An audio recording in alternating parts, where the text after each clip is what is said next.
ये हैं डॉक्टर आनंद। वैसे तो एक साइकियाट्रिस्ट है, हालांकि इनका मानना है कि इनके पास जो भी मरीज अपनी समस्या लेकर आता है वो इनके खुद का हो जाता है। पता नहीं क्यों, पर शायद इनको लगता होगा कि ये इनका इलाज और अच्छी तरह से कर पाते हैं। ऐसे बहुत से दिलचस्प लोग और उनके किस्से डॉक्टर आनंद की जिंदगी में बिखरे हुए हैं। इनका मानना है कि जीवन एक फलसफा होता है जिसके जरिए जीवन की जटिलताओं और मुश्किलातों को समझने की कोशिश करते हैं। ऐसा ही एक अजीब किस्सा आज आपसे साझा करने की कोशिश हो रही है।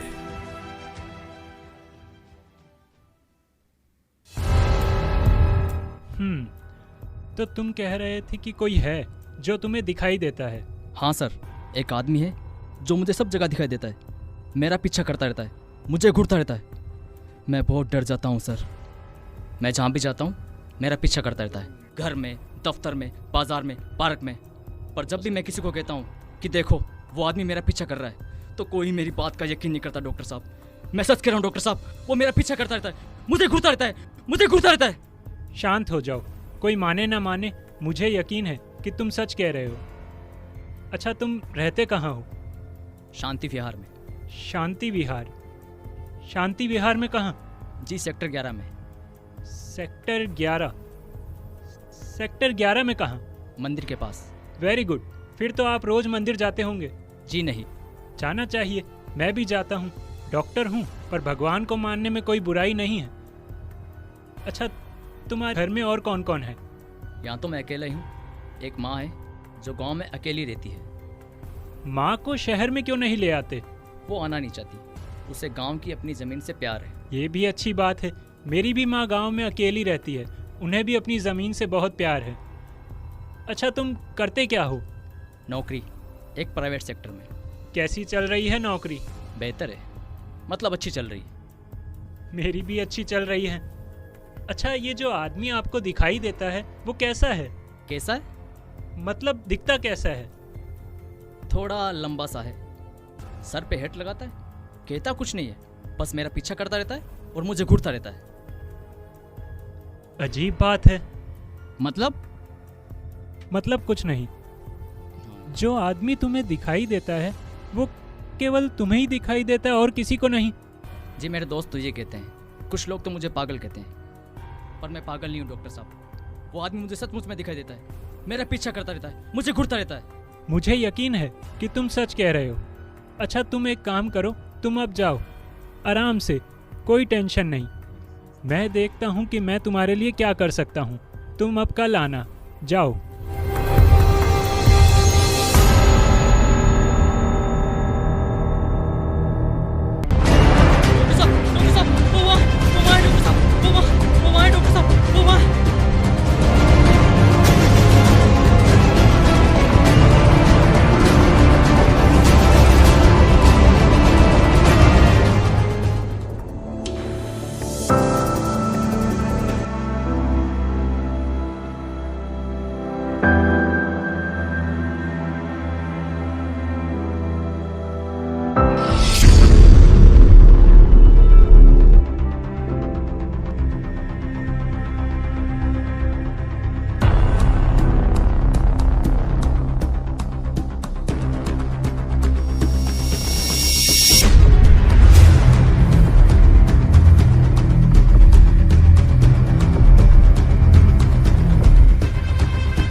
तो तुम्हें यकीन है कि उसने तुम्हें यकीनन मारने की कोशिश की?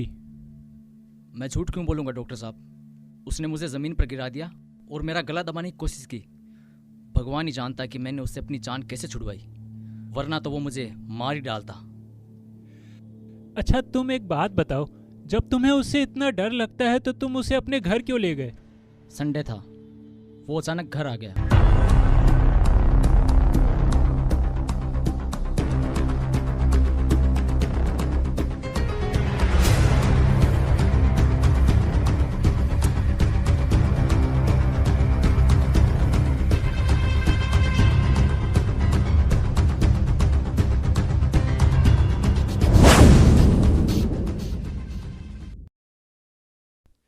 फिर ऐसा क्या हुआ कि उसने तुम्हारे ऊपर हमला कर दिया?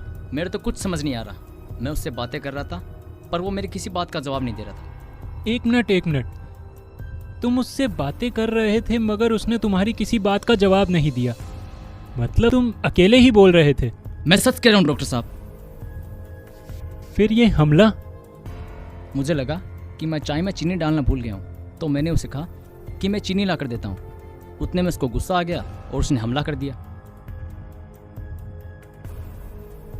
कितनी अजीब बात है, चाय में चीनी डालना भूल जाने की छोटी सी बात पर भला कोई कैसे हमला कर सकता है? मैं समझ नहीं पा रहा हूँ। उसने मुझे ज़मीन पर गिरा दिया और मेरा गला दबाने की कोशिश की। कैसे ही करके मैंने उसे अपना गला छुड़वाया तो वो भाग गया। मैं उसके पीछे भागा, पर अजीब बात है, मेरे घर से उसे भागते हुए किसी ने नहीं देखा, जबकि उस दिन तो संडे था।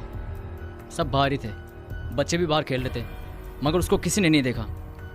यहाँ तक कि गला दबाते समय वो हल्की हल्की आवाज़ें भी कर रहा था, मगर किसी ने नहीं सुना। और तुम्हारा यह भी मानना है कि तुम उस शख्स को पहले से नहीं जानते? न तो वो तुम्हारा दोस्त रह चुका है और ना ही कोई रिश्तेदार। आप मेरी बात का यकीन कीजिए डॉक्टर साहब, मैं सच कह रहा हूँ डॉक्टर साहब। मैं उसको पहले से नहीं जानता, बस वो मुझे दिखाई देता है। अच्छा एक आखिरी सवाल, तुम्हारे दोस्त और दूसरे लोगों का भी यही मानना है कि वो उन्हें नहीं दिखाई देता? जी वो तो यही कहते हैं। अच्छा तुम एक काम करो, जिस तरह तुम उसे अपने घर चाय पर ले गए थे, ठीक उसी तरह कल मेरे क्लिनिक ले आओ।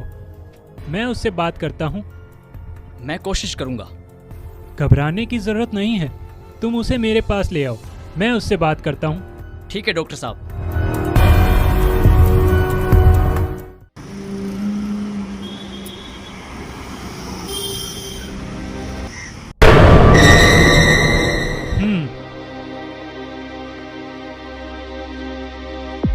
यही हैं वो। जी डॉक्टर साहब। देखो मिस्टर, इस तरह से किसी का पीछा करना, उसे घूरना, उसे परेशान करना कोई अच्छी बात नहीं है। तुम सुन रहे हो ना मैं क्या कह रहा हूँ? देखा डॉक्टर साहब, मैंने कहा था ना, यह हमारी किसी बात का जवाब नहीं देगा। देखो तुम बीच में मत बोलो, मैं बात कर रहा हूँ ना। मगर देखो तुम चुप रहो। देखो मिस्टर, जो भी नाम है तुम्हारा, देखो इस तरह किसी को घूरना, उसका पीछा करना कोई अच्छी बात नहीं है। और तुम यह सोच रहे हो कि तुम चुप रहकर मुझे डरा सकते हो, तो यह तुम्हारी भूल है। मैं डरने वाला नहीं हूं। जिस तरह तुमने इसको मारा, मैं तुम्हें जेल में भी भिजवा सकता हूं। तुम्हें पता है, तुम्हारी इन हरकतों की वजह से मेरा मरीज पागलपन की तरफ बढ़ रहा है। पागल नहीं हूं डॉक्टर। देखो तुम चुप रहो, मैं बात कर रहा हूं ना, तुम बार बार बीच में क्यों बोल रहे हो? पर डॉक्टर। देखो तुम चुप रहो, मुझे बात करने दो। मुझे तो लगता है तुम दोनों ही पागलपन के मरीज हो। डॉक्टर, ना मैं पागल हूं ना ये पागल है, मुझे लगता है तुम पागल हो। तुम क्या सोचते हो, तुम जैसा चाहोगे मैं वैसा ही करूंगा, वैसा ही बोलूंगा। कान खोलकर सुन लो, तुम दोनों मेरे मरीज हो, मैं तुम दोनों का इलाज करूंगा ताकि कोई किसी को पागल न बना सके। डॉक्टर तुम पागल हो।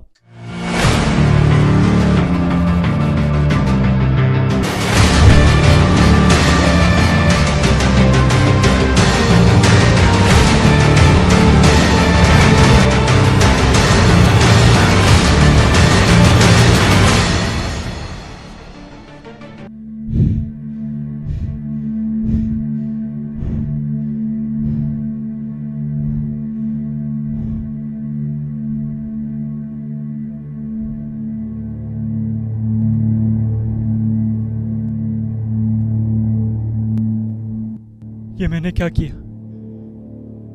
मैंने इन दोनों को मार डाला। ये मैंने क्या किया? ये मैंने क्या किया? मैंने इन दोनों को मार डाला। मैंने इन दोनों को मार डाला। ये मैंने क्या किया? मैंने इन दोनों को मार डाला। मैंने इन दोनों को मार डाला। क्या हुआ साहब? किसको मार डाला? मैंने इन दोनों को मार डाला। मैंने इन दोनों को गला दबा के मार डाला। मैंने इन दोनों को मार डाला। मैंने इन दोनों को गला दबा के मार डाला। आप किसकी बात कर रहे हैं? यहां तो कोई नहीं है।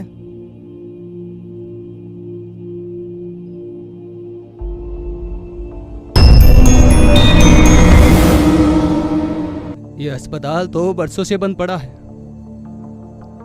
कई सालों से यहां कोई भी नहीं आया और ना ही आपने किसी को मारा है। आप भूल रहे हैं कि इस बंद पड़े अस्पताल में आपके और मेरे अलावा यहां कोई नहीं आता। कोई नहीं।